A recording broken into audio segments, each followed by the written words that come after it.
Welcome to Satsang. So beautiful to be back together after being out for the last few weeks and have the opportunity to gather back together in this sacred time.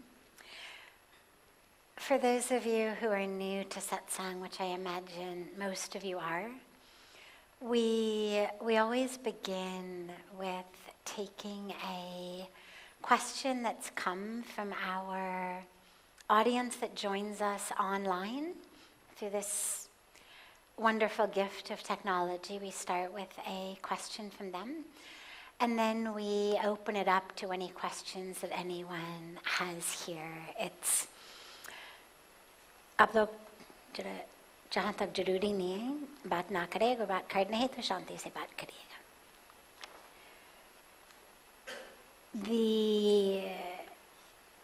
The people joining us from all over, they're joining through different modalities of the web or social media, and they send in questions.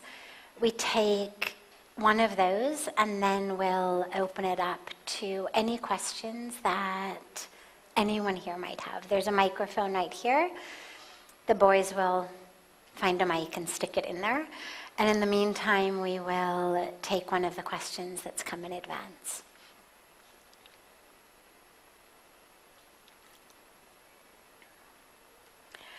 I recently went through a painful breakup, and I feel as though I've lost a part of myself. How can I heal from this experience and rediscover who I am outside of this relationship? And this is asked from Samantha from Toronto, Canada.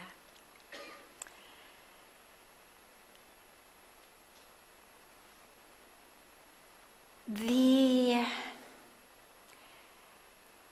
gift of relationship becomes the heartache of relationship.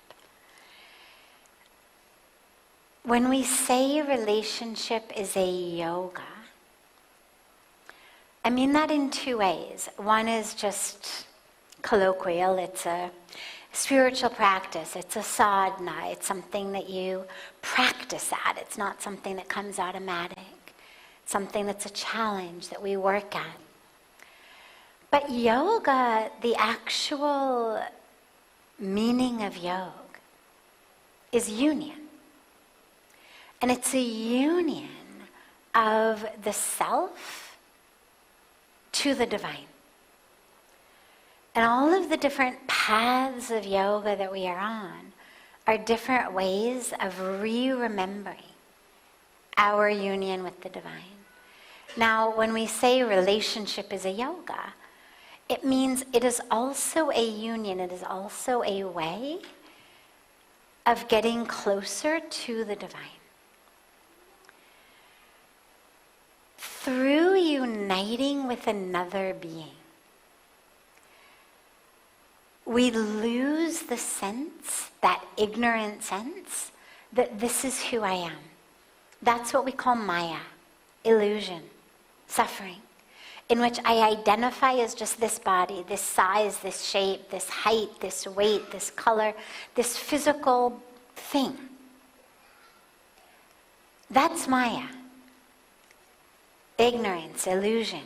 The truth is when we realize we are one with the divine. But in relationship, it begins by experiencing oneness with another being. And it may just be one other being at the beginning. But through that one other being, we experience a union with all. It's why being in love feels so good.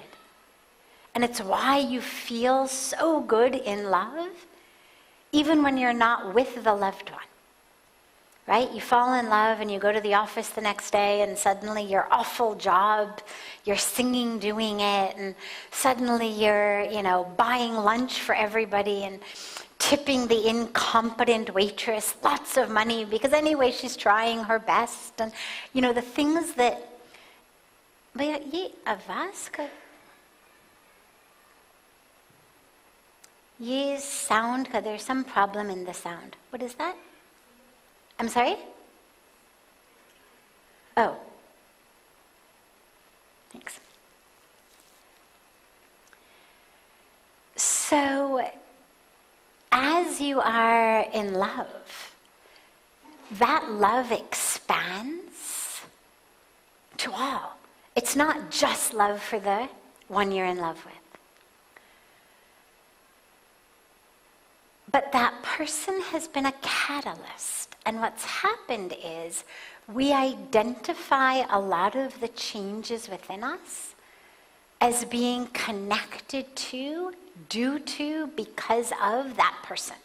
So when we break up, not only have we lost the relationship, but we feel quite literally, like our sister Samantha has said, like we've lost a part of ourselves. And it's usually a very deep part, an important part. It's never, oh, I lost that awful part of myself.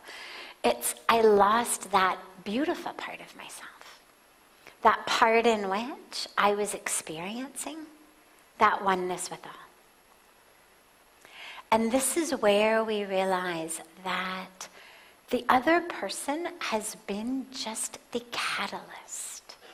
The example, the way of understanding this that always works best for me is, think about someone you love. Anyone you love, doesn't matter. It can be romantic love, it can be family love, doesn't matter. Now, but think about somebody you love who is not here with you right now. Not someone you're sitting next to or that's sitting just behind or in front of you. Think about someone you love. Now, do you feel any less love for them? Because you're here in Rishikesh and they're maybe in Delhi or Mumbai or London or Tokyo or Sydney or wherever they may be. Do you feel less love for them?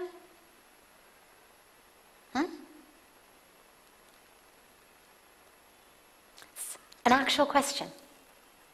Does anybody feel less love for the person they love because they're far from you? If anybody does, raise your hand. Okay. Now this is really important. If that love were based on their physical presence, you would feel less love for them here. The farther you were for them physically, the less love you would feel. Right? You stand near a fire, you feel warm. You walk away from the fire, you feel less warm. Very simple science. The heat is coming from the fire. Close to the fire, you're hot. Far from the fire, you're cold. But here you are sitting here. Tell me, just shout out, the loved ones you were thinking about. Where do they live? Just shout out the city of where that person is right now. Pune, Delhi? Here. Oh, New York. Okay, New York. I'm sorry? Bangalore? Pune, Delhi, New York, Bangalore. Any other cities? I'm sorry? Melbourne. Boston. You said something different. Charleston. But that's just because I know you. Okay. Those cities are really far away. Delhi is the closest of all of them. And Delhi is a good, 225 kilometers from here. It's like 180 miles or so. But we don't feel any less love. And New York, Charleston, Melbourne, those are thousands of miles away. But you don't feel any less love. It has nothing to do with the presence of that other person. The love is in you. Which means, just as you can feel it fully and 100% even when they're not physically present, it means you can feel it fully and 100% even when they're not emotionally present. If your loved one is asleep, do you feel less love? Right? course not. But who knows what they're dreaming about? I mean, you don't know that they're dreaming about loving you. Maybe they're having some other sort of dream. You have no idea. But just because they're not emotionally present with you, at that moment they're in dream sleep, or maybe they're in deep sleep, no dreams, they're thinking nothing. There's not even a self in there who loves you. They're emotionally absent. But you don't feel any less love. So either when they are physically present, physically not present, emotionally present, emotionally not present, in all of those cases, you are able to feel the love 100%. Which means that if they are no longer with you, in body because they've passed on to another world, or because they are here on planet Earth, but they've left you, they've divorced you, they've broken up with you, either way, you are not dependent on their physical presence or their emotional presence to feel the love. We've just determined this. Which means that all of the benefit that you have from loving, you have regardless of whether they're here with you physically or emotionally. What happens is our mind gets into a drama that says, I don't have the love anymore. Oh my God, they've left me, I don't have the love. And we convince ourselves that we don't. But we do. Just because someone doesn't love you doesn't mean that they've removed your ability to access the presence of love within you. They may have been the catalyst for it, but now it's on. And it's happening in you. Allow yourself to keep feeling that, to know that you haven't lost anything of you. Through their presence you gained, absolutely. But it's a forever gain. It's not a gain that you lose even if the relationship is over. What love gives us can never, ever, ever be taken away, regardless of how the relationship goes. But we have to remember that that love is in us, not physically in them. Otherwise, we let it go. We say, oh, they passed away, they divorced me, they hate me, they're on to another person, I've lost it. You haven't. You've lost their companionship, you've lost all of the other benefits of the relationship, sure. But you haven't lost the core experience that love gave you. You haven't lost the connection, the divine connection, the joy, the ability to be in love, to feel love. You haven't lost the part of yourself that loves. That's all in you. Now, though, you have this huge challenge to find it in you without that other person catalyzing it every minute, every moment, every day. And that's actually a really powerful and important life challenge. Because ultimately the point of life is not that I should just keep being catalyzed by other people. They're nice to me, they love me, they stay married to me or in a relationship with me so I can access love. They don't, so I can't. No. The point is to recognize that is your nature. That person just showed you your nature. But now it's up to you to hold on to it. So you haven't lost any bit of you. But you have to realize and have the mindset shift that it's in you, not in them. And that takes a moment.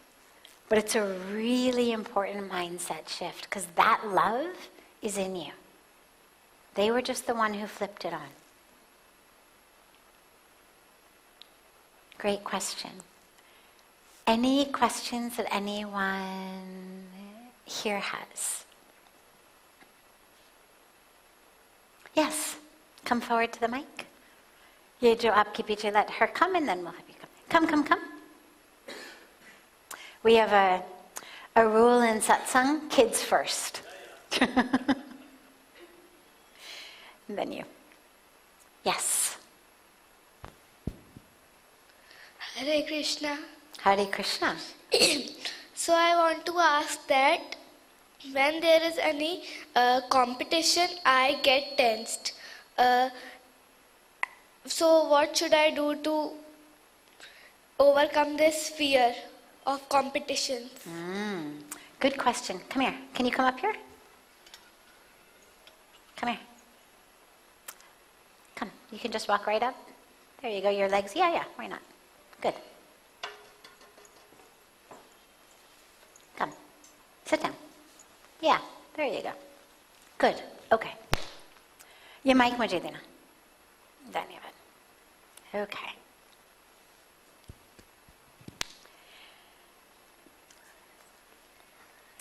So she said when there's any competition, she feels tense, right? Now I'm going to turn on the mic and give it back to you, and I'm just going to ask you a couple questions, okay?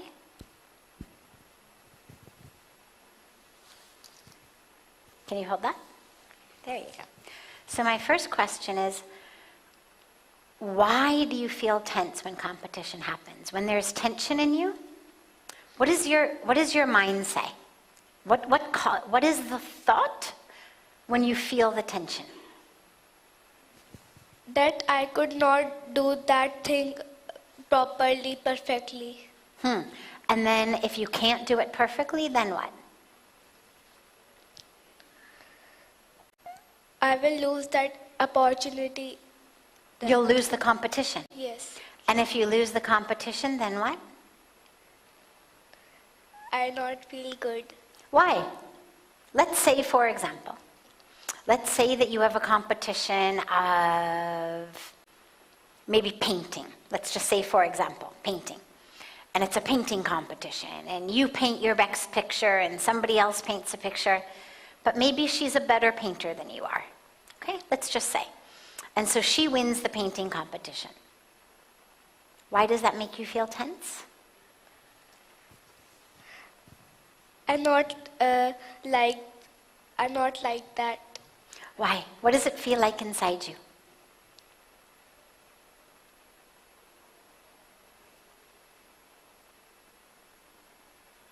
Are there thoughts that you have? Imagine that somebody else just won the competition. Are there thoughts in your mind? I think that I have do so much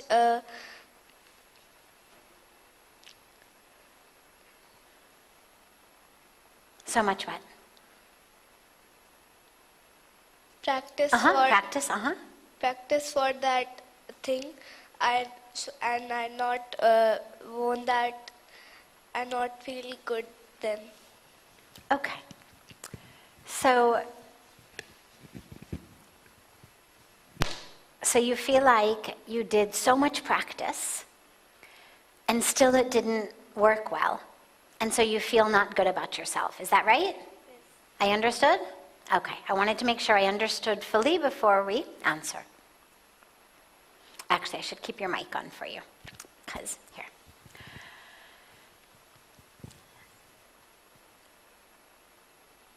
Your sense of how you feel about yourself, if you say, I am wonderful, okay? If I tell you, you are wonderful. Now tell me all the things that are wonderful about you. I could do good painting, Okay. Dance, yoga, and chanting the shloks and mantras. Wonderful. So you can do good painting and dancing and singing and chanting. That's wonderful. But I didn't say you are a wonderful painter. I said you are wonderful. Now I want you to tell me things about you that are wonderful. Not what you can do, but about you. What's wonderful about you?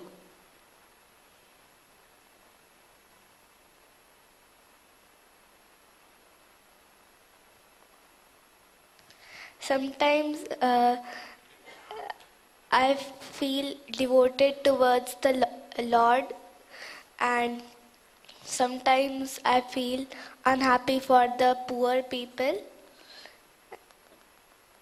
And those are two very wonderful things. That means that you have devotion and love.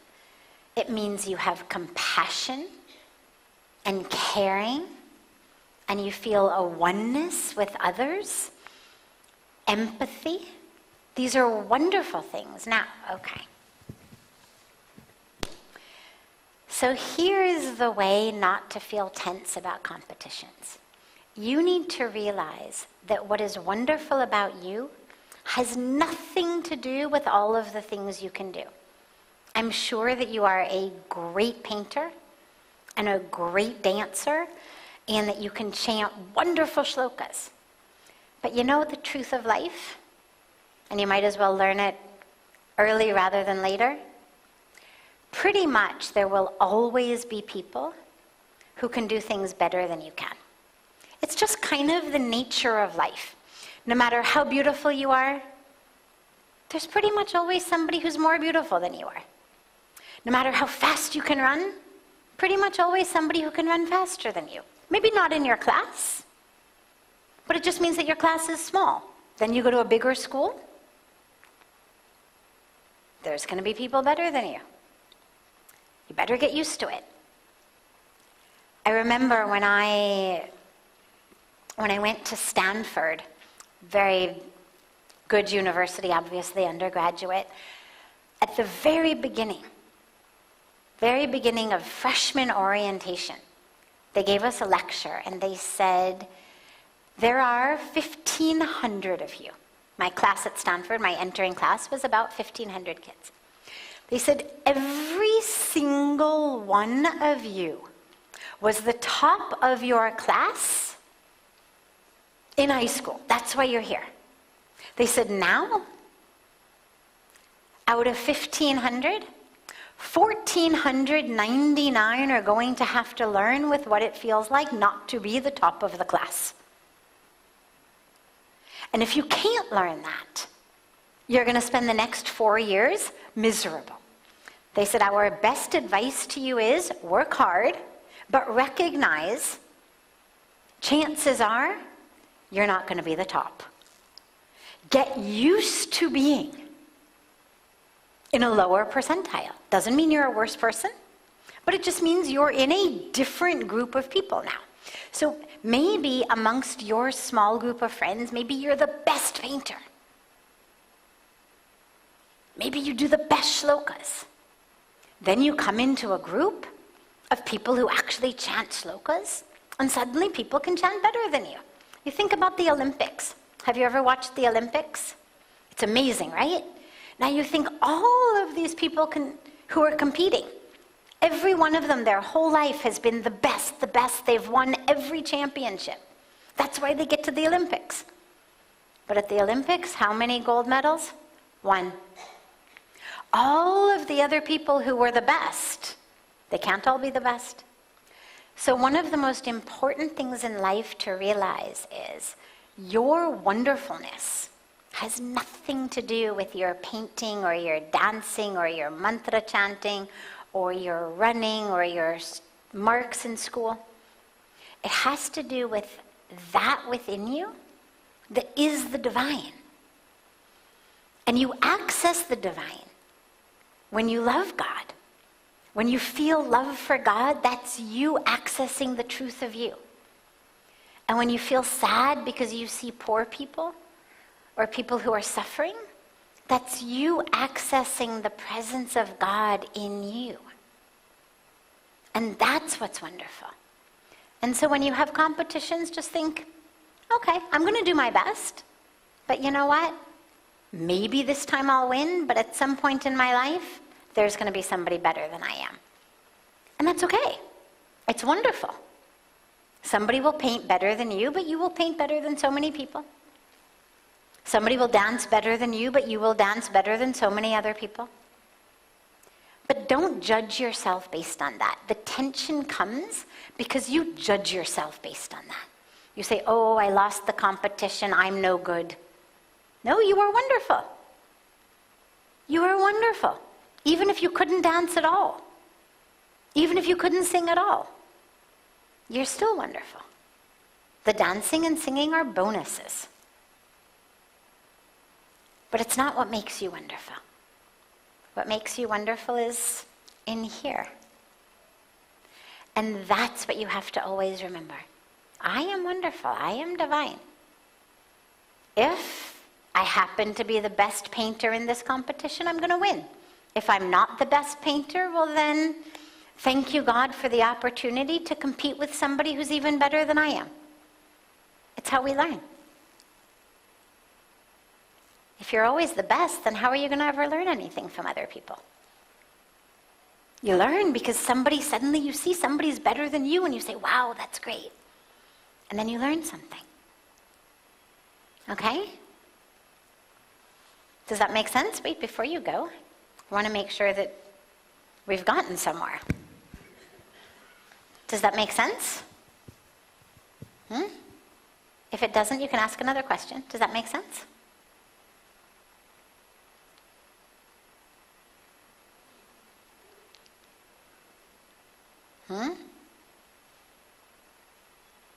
No. Okay. That's okay. It's great. I'm glad you were honest. Now, bottom line, that which makes you wonderful is the divine inside of you. Okay?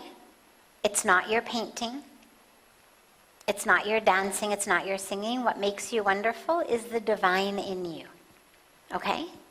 So when you go for a competition, I want you always to remember, the divine is in me. Not in my paintbrush necessarily, not in my singing, not in my tongue, not in my toes. The divine is in me. In my heart, in my soul, that is the divine. Do you believe that? Do you believe that the divine is in you? Yes. Great. That's the most important thing. So if the divine is in you, then who cares who wins a painting competition? Right? Yes. Is there anything to be tensed about then? No. Right? Nothing to be tensed about. You are the divine. And if somebody else is a better painter or a better singer, that's okay. Then you appreciate them, you appreciate their painting, you appreciate their singing. But you remember the divine is in me. Right? Can you do that? Yes. Can you remember that for me? Yes. Okay, so no more tension, okay? Promise? Yes. Thank you.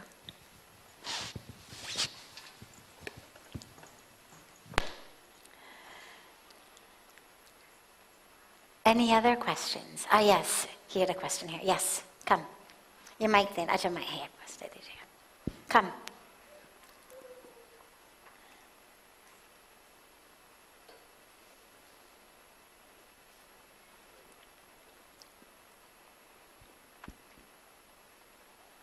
Good evening, Mother. I have a very simple question. How a common person like me, a lot more, manage the difference, the balance between attachment and detachment in our daily lives? While How do you balance? balance between attachment and detachment, living in a society with parents, with Sure. relationships with friends. How one manages that? We have been told, Yes. be detached. Okay. Now I'll extend the question. Like when I feel I should get detached from my daughters. I have 2 daughters. I don't feel good. This is a family. I should do everything for them. Now, how to practice balance, not practice, balance between attachment and detachment in every domain of life? Great. Okay.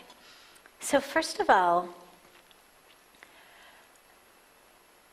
attachment and detachment don't actually have anything to do with love, They don't have anything to do with connection. They don't have anything to do with care.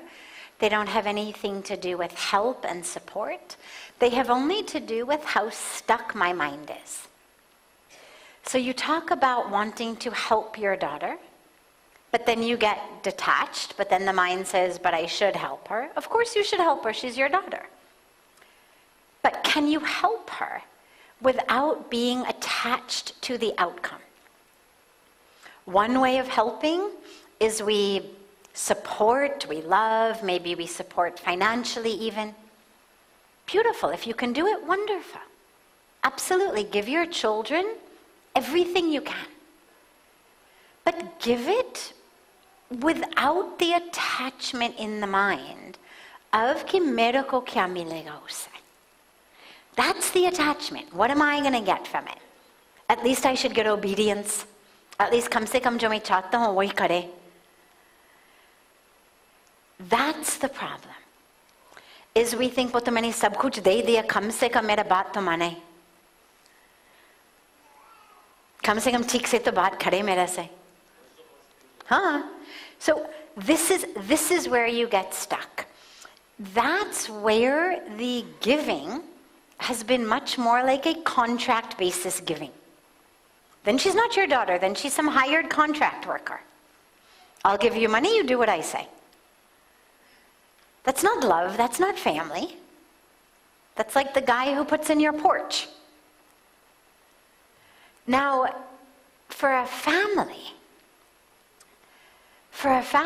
just it's बंद कर रखिएगा अभी, एक second. Yeah, no, he was.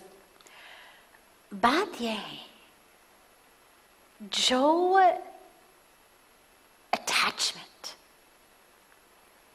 it has to do with an attachment to the choices they make, the decisions they make, how they live. And whether you're giving them money, or you're giving them love, or you're giving them time, whatever it is that you are giving them, when we give it with attachment, we suffer, they suffer, our spiritual practice suffers. Detachment does not mean stop giving them love. It doesn't mean stop giving them money. It doesn't mean stop giving them support. It doesn't mean disconnect from them. What it means is unhook your emotional, psychological, spiritual well-being from the decisions that they make. That's what it means. And that's a spiritual practice. And that's the balance. But it's not a balance like, okay, I'm going to be attached over here and then unattached over here. It's not balance like that, like 5 apples, 6 oranges, I'll get them to balance on it. Not that. Actually, we should always have detachment. So it's not a balance of attachment and detachment. It's actually how to bring detachment into my family life. So it's not, here's my family life and then here's my detachment. Full on family life, full on career life, whatever life you're living, full on live it. But live it with the thread of detachment, meaning you're doing all of that your dharma, as a husband, as a father, as a son, as a brother, as an uncle, all of the different roles that you have, you're doing that dharma fully and completely, with love, with care, with connection. But you're not doing it with attachment. Not attachment to the outcome. Otherwise we say, my God, I gave them this money, barbad kar diya, kuch nahi kiya, ye matlab bekar ho gaya. Or it's attachment to the actual person. How dare they move away? Who's going to take care of me? I did everything for them, now why are they not taking care of me? Right? This is the manipulation of our mind, and then through our mind we start manipulating people around us, and this is the end of our happy relationships. It's also the end of where Dharma is. Because Dharma is not about what am I doing so that I can manipulate others to do what I want. Doing our Dharma is its own reward. Baki log jo kare karne do. That's their Dharma. That's the detachment. Is to recognize I'm doing my Dharma, but I'm not in charge of their Dharma. Nobody gave me control over their decisions, their life, their path. So you have to detach. This is that core Bhagavad Gita teaching, right? Of do your duty fully, but without attachment to the results. And he doesn't mean it only about your work or projects. It's your love. Whatever your Dharma is, the Dharma may be just giving love, giving tenderness, giving care, giving time. But it's the same thing. You give it without the attachment. You don't have any right over the fruits. You only have rights over the planting that you are doing. Baki to Bhagwan ki hath mein hai. So that's the detachment. Don't think about it like family life over here, spiritual life over here. Then you'll just be constantly like a seesaw. Think about how can my spiritual life run through my family life? How can I do my family life spiritually? That's the question. Beautiful.